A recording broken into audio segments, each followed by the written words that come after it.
In un caldo pomeriggio di giugno esplode la rabbia dei residenti di Eraclea Mare che arrivano ad insultare i profughi alloggiati al residence Mimose.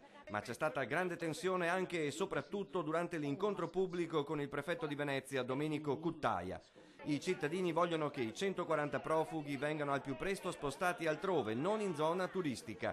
In attesa del prefetto, il sindaco Giorgio Talon prova a calmare gli animi. Spero di riuscire a fargli capire che da qui prima possibile i profughi si devono spostare. Più di così mi pare che il ragionamento è molto semplice.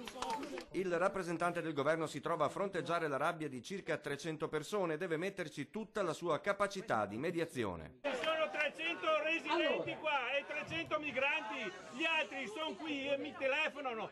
Com'è la situazione? Perché io vado anche a Caorle, gli altri hanno la possibilità di scegliere se venire o non venire a Eraclea Mare, però io non ho la possibilità di scegliere se pagare o non pagare l'IMU, se pagare o non pagare le tasse, se mangiare o non mangiare con i miei figli, e allora è una vergogna. Oltre che a prendervela col prefetto, è anche giusta,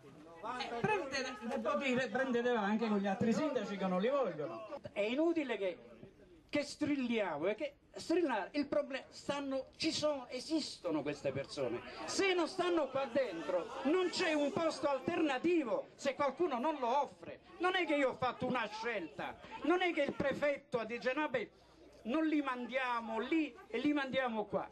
Non c'erano più posti, perché i sindaci che dicono non ne voglio neanche uno non fanno l'interesse dell'intera comunità. Un attimo di silenzio. Per me l'unica soluzione praticabile, perché io non posso imporne altro, non ho questo potere, è quella di una ripartizione su tutti i comuni della provincia. Per questo fine settimana i profughi restano nel residence. Tutto è rinviato a lunedì, al tavolo che si terrà in prefettura a Venezia con Cuttaia, il governatore del Veneto Zaia e i sindaci.